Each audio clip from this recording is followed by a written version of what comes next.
Como hemos visto, la gracia es algo de Dios forjado en nuestro ser.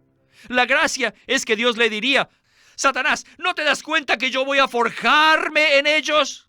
Estamos aquí no solo como el objeto de la misericordia de Dios y bajo su misericordia, sino también somos el objeto de la gracia de Dios. Bienvenidos al Estudio Vida de la Biblia con Witness Lee. Esperamos que este Estudio Vida los introduzca en un disfrute más profundo de las Escrituras y de nuestro querido y precioso Señor Jesús. Visítenos en nuestra página de internet, radiolsm.com, y allí podrán escuchar gratuitamente todos los programas radiales del Estudio Vida.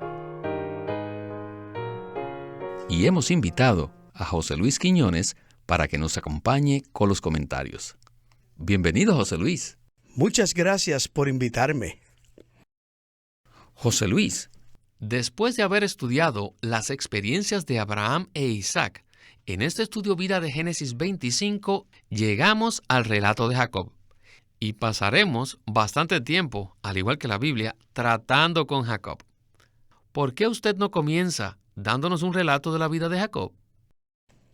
Podemos describir la historia de Jacob, relatada en Génesis, comparándola a una jornada en la que tuvo muchas experiencias bajo la mano del Señor, y que este suplantador egoísta fue transformado gradualmente en un príncipe de Dios, quien había madurado en vida, reinaba en vida, y apto para bendecir a otros en el nombre del Dios triuno. Desde el comienzo y durante el transcurso de su vida, especialmente desde que tuvo que escapar de su casa, él experimentó el sufrimiento y la disciplina continuamente. Aunque hubo tiempos de descanso y paz, lo que vemos principalmente en su vida es el sufrimiento y el quebrantamiento continuo bajo la mano de Dios. Primero, Jacob se enriqueció externamente, obtuvo una gran familia y muchas posesiones, pero después él fue quebrantado, disciplinado y despojado para que se enriqueciera interiormente al recibir a Dios mismo como su vida. Al final, Jacob llegó a ser una persona transformada. Esto lo indica claramente el hecho que Dios cambió el nombre de Jacob, que significa suplantador, a Israel, que significa príncipe de Dios. En esencia, esta fue la experiencia de Jacob. Una vida que a través de las experiencias fue transformada para hacer de él un hombre que llevaba la imagen de Dios y que representaba a Dios en la madurez de la vida divina. No hay duda que todavía tenemos mucho por experimentar. Comencemos con el hermano Lee y el estudio Vida de Génesis, capítulo 25. En Abraham hemos visto el llamamiento, la justificación por fe, el vivir por fe y la comunión con Dios. Luego en Isaac vimos la herencia de la gracia, el descanso y el disfrute. En Jacob no se puede ver el disfrute. Al contrario, se ve el aspecto de ser quebrantado por Dios. Los dedos de Dios estaban sobre él todo el tiempo. ¿Por qué? Debido a que Jacob suplantaba demasiado. Así que este suplantar obligó a Dios a que lo tocara. ¿Ustedes saben cuándo comenzó a luchar Jacob? Aún antes de nacer. Cuando su madre concibió a Jacob y a su hermano, empezaron a pelear. Y no creo que Esaú fue el que comenzó esta lucha. Esaú debe haber estado a la defensiva. Creo que Jacob fue el que tomó la ofensiva. Y bajo la providencia de Dios, Esaú salió primero. Y luego Jacob trabada su mano del calcañar de Esaú. Por esta razón se le dio el nombre de Jacob, que significa el que toma por el calcañar o el que suplanta. Este era Jacob. Esto introdujo la disciplina de Dios. Y el resultado de este toque de Dios resulta ¿en qué? En la transformación. Finalmente, a una edad madura, este Jacob dejó de ser Jacob y llegó a ser Israel. Él era un rey de Dios, era el príncipe de Dios. Y finalmente, Dios sometió todo el mundo a él. Así que estas 4 personas forman o constituyen una unidad completa de la experiencia de Dios. ¡Aleluya! Todos somos Abraham, somos Isaac y somos Jacob, juntamente con José. Con respecto al mensaje de hoy, anteriormente vimos en la vida de Abraham el llamado de Dios por fe y una comunión muy íntima entre él y Dios. En Isaac vimos una vida de descanso y disfrute en Dios.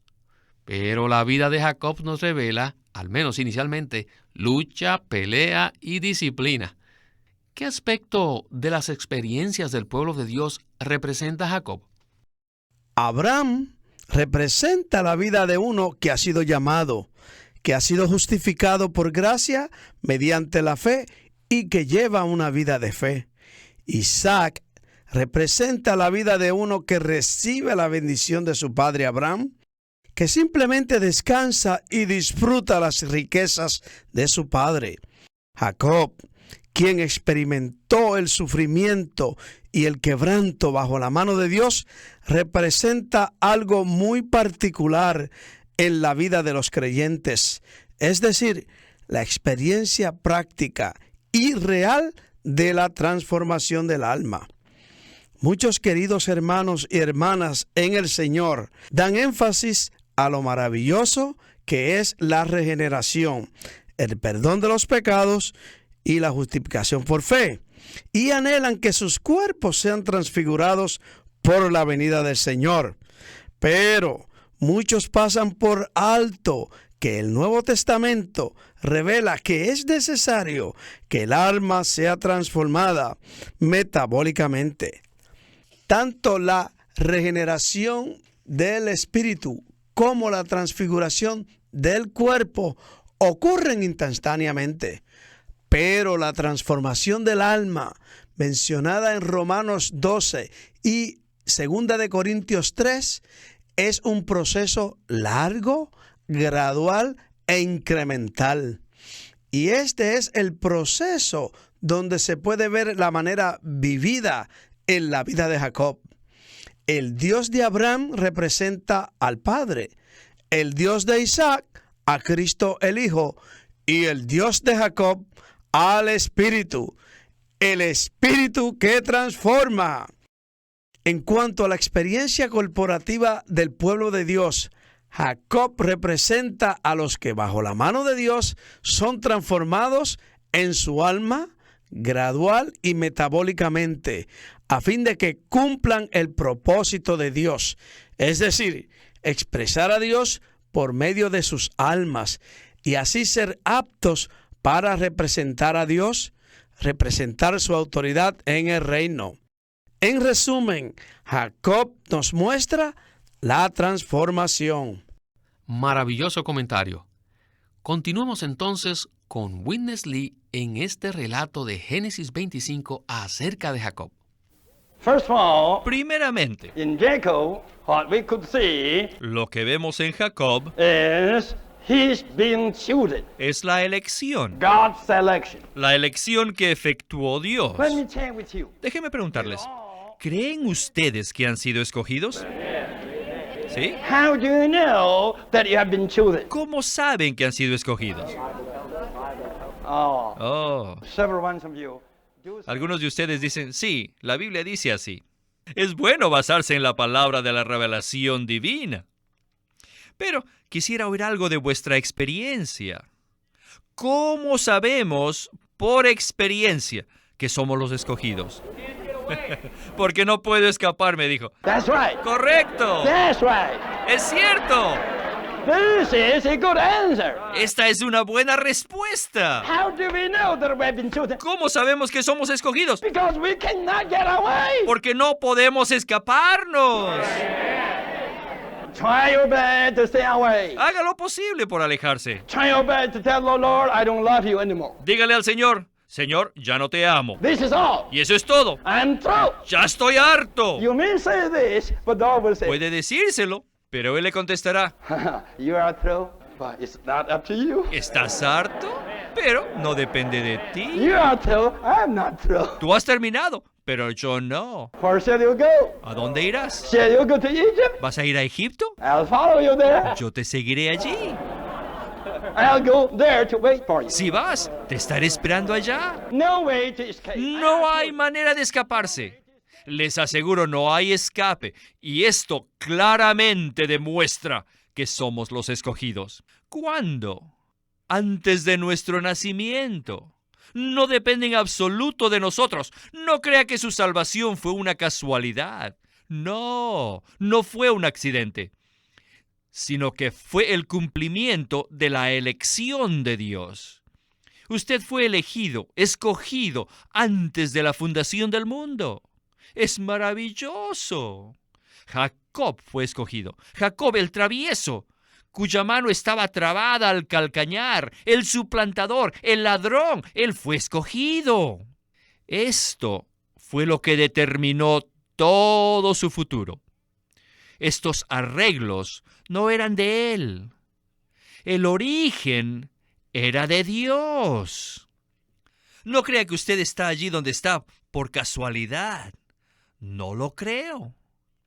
El hecho que estemos hoy aún oyendo este programa es el cumplimiento de la elección de Dios. Dios nos eligió en el pasado y después, inmediatamente, nos predestinó. Y la palabra predestinación es muy difícil de explicar. Quiere decir marcado de antemano. Dios nos marcó de antemano. Ya hay una marca sobre nosotros. Claro, no la conocemos nosotros, pero yo creo que no solo Dios las conoce, sino también los ángeles las conocen. Los ángeles conocen esa marca. Dios nos marcó de antemano con un destino. Con un destino. El destino de ser sus hijos. Él nos escogió y nos predestinó para la filiación. Nosotros nacimos para ser los futuros hijos de Dios. Jacob era un poco insensato. Claro, él no tenía el conocimiento como lo tenemos nosotros. Si él hubiera conocido esto como nosotros, él no hubiera tenido que luchar. Él fácilmente le hubiera dicho a Esaú, Esaú, tú sal primero. Realmente no importa quién de los dos salga primero, porque la verdad es que yo he sido escogido. Sin lugar a dudas, el relato de Jacob nos permite ver nuestra propia experiencia. Primero, nos muestra la elección que efectuó Dios, la cual fue muy crucial. ¿Nos podría usted compartir acerca de cómo Dios nos eligió y cómo se compara esta elección de Jacob con el llamamiento de Abraham?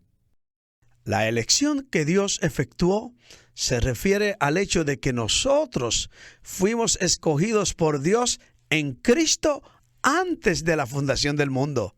Es decir, nuestra fe, nuestra regeneración, nuestra justificación y nuestra experiencia de salvación no se originaron en nosotros, no se basan en nuestra fuerza de voluntad para escoger a Dios. No, al contrario, nadie puede venir a Dios si el Padre no lo atrae a sí mismo con base a la elección que efectuó en la eternidad pasada. Esto pudiera parecer algo abstracto, quizás doctrinal, pero de hecho es una fuente que nos trae seguridad al darnos cuenta de que nuestra salvación y nuestro destino eterno, que es formar parte de la Nueva Jerusalén, se originan en la elección providencial de Dios. Dios, según su beneplácito, nos escogió en Cristo antes que el universo fuera formado. Aleluya por la elección. Dios nos eligió en la eternidad pasada y nos llamó en el tiempo. Su llamamiento implementa en el tiempo la elección que efectuó en la eternidad pasada. Pues nosotros somos seres que existen en el tiempo y en el espacio. Lo que Dios predestinó en la eternidad pasada se cumple en el tiempo. Así que, por medio del Evangelio, Dios providencialmente, en su gracia, llegó a nosotros y nos llama a la comunión de su Hijo. Él no obra ni se basa en nuestra capacidad para buscar a Dios. No, Él obra para llevar a cabo la elección que hizo en Cristo en la eternidad pasada. En resumen, la elección se refiere a la predilección que Dios ejerció en la eternidad pasada, mientras que el llamamiento se refiere a la implementación de dicha elección en el tiempo.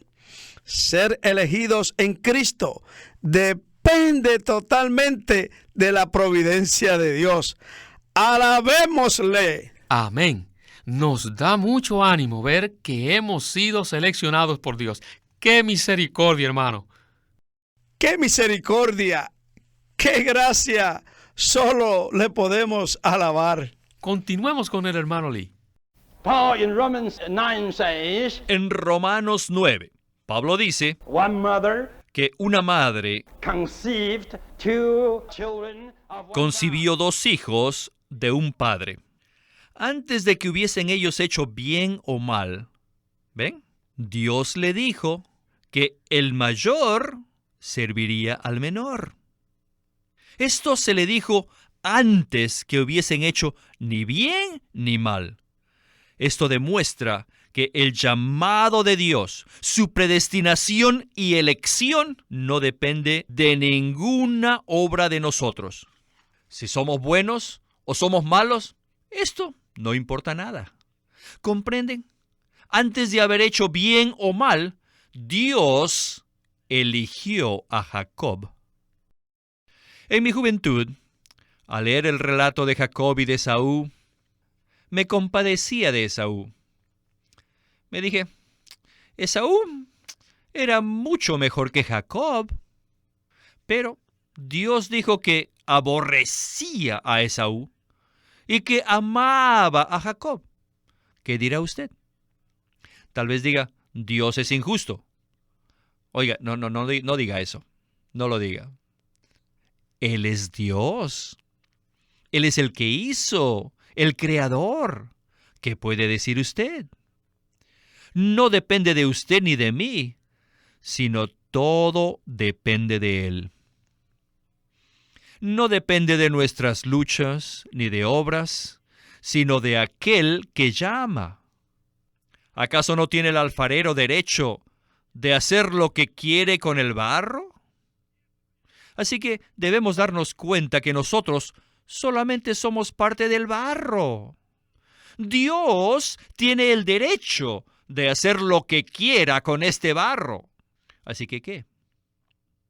Así que todo es debido a Dios, quien llama, y a su misericordia. Él le dijo a Faraón, tendré misericordia del que yo tenga misericordia. ¿Y qué diremos? Él dice, yo tengo el derecho, yo soy el que hace, yo soy el creador, yo soy el Señor. Yo tendré misericordia del que yo tenga misericordia. Alabado sea el Señor. ¿No se dan cuenta que todos estamos bajo su misericordia? ¡Aleluya! Todos somos el objeto de la misericordia de Dios. Oh, le agradecemos que tuvo misericordia de nosotros. Además, la selección no solo es un asunto de la misericordia de Dios, sino también de la gracia de Dios. La elección por gracia. Imagínense que aquí hay un mendigo, un pobre, miserable mendigo. Pero Dios lo vio de antemano y lo marcó de antemano, lo predestinó. Entonces, en el tiempo, Dios viene a llamarlo y él se encuentra en una situación miserable. Esta situación lamentable requiere la misericordia de Dios. El diablo, el enemigo, puede haberle dicho a Dios: mira, este que tú has elegido, míralo. ¡Qué condición tan lamentable! Dios le contestaría: Satanás, ¿no te das cuenta que esta es una buena oportunidad para que muestre mi misericordia? Si no hubiese una persona tan vil, ¿cómo yo podría mostrar mi misericordia? ¿Y sobre quién mostraría mi misericordia? Satanás, ¿no te das cuenta que este escogido, este marcado de antemano por mí, y que está en esa situación tan lamentable, es la persona adecuada para que yo muestre mi misericordia? Esta es la misericordia. Bueno, ¿y qué es la gracia? Como hemos visto, la gracia es algo de Dios forjado en nuestro ser. La gracia es que Dios le diría: Satanás, tienes que darte cuenta que yo haré forjar mi gracia en este hombre. Satanás, ¿no te das cuenta que yo voy a forjarme en ellos? Estamos aquí no solo como el objeto de la misericordia de Dios y bajo su misericordia, sino también somos el objeto de la gracia de Dios. Dios mismo es forjado en nuestro ser. Estamos bajo la misericordia de Dios y su gracia está dentro de nosotros. ¿No es esto maravilloso? Oh, puedo testificarles que soy una persona bajo la misericordia divina y que en mí sí tengo la gracia divina. ¿Y todo esto es debido a qué? Todo es debido a la elección de Dios, a la predestinación de Dios y al llamamiento de Dios. Gloria al Señor.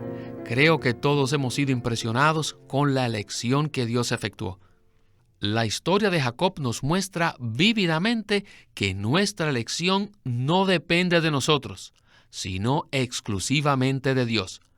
Como dice la Escritura en Romanos 9:11, para que el propósito de Dios, conforme a la elección, permaneciese, no por las obras, sino por el que llama. Hermano, ¿qué nos muestra esto con respecto a la misericordia y la gracia de Dios? Esto declara que Dios hará lo que Él ha determinado hacer. Antes que apareciéramos en la escena, Dios ya nos había elegido. Y en esta elección se designó que creyéramos en Cristo, que seríamos regenerados, que nuestros pecados serían perdonados y que seríamos metabólicamente transformados en nuestra alma para llegar a ser parte del edificio de Dios, cuya consumación es la Nueva Jerusalén. Pablo tuvo una clara visión de esto, como dice Romanos 9:16. Así que no es del que quiere ni del que corre, sino de Dios que tiene misericordia. Detrás de la misericordia y la gracia de Dios está su soberanía, elección y predestinación del resultado final. Dios escogió forjarse en nosotros, no a la fuerza, ni por su poder invencible, sino por su misericordia que nos derrite y por su gracia que nos suple.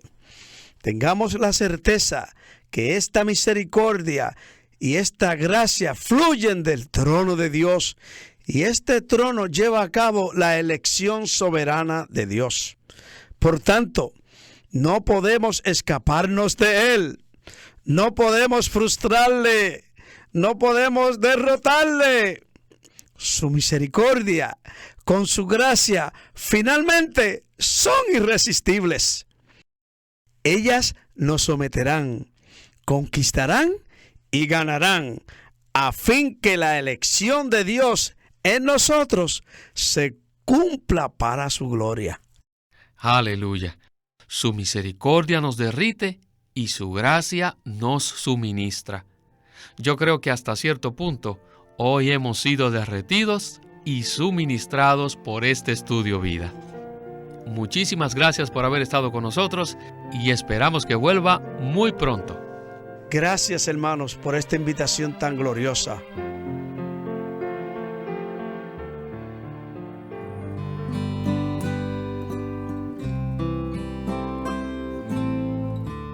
Living Stream Ministry tiene el placer de presentarles el libro titulado El edificio de Dios. En este libro, Witness Lee describe la importancia de la edificación a través de la Biblia. Desde Génesis 2 vemos al árbol de la vida, y junto al árbol está un río que fluye, y en este fluir de agua de vida encontramos los materiales para el edificio de Dios, que son oro, bedelio, que es una clase de perla, y piedras preciosas.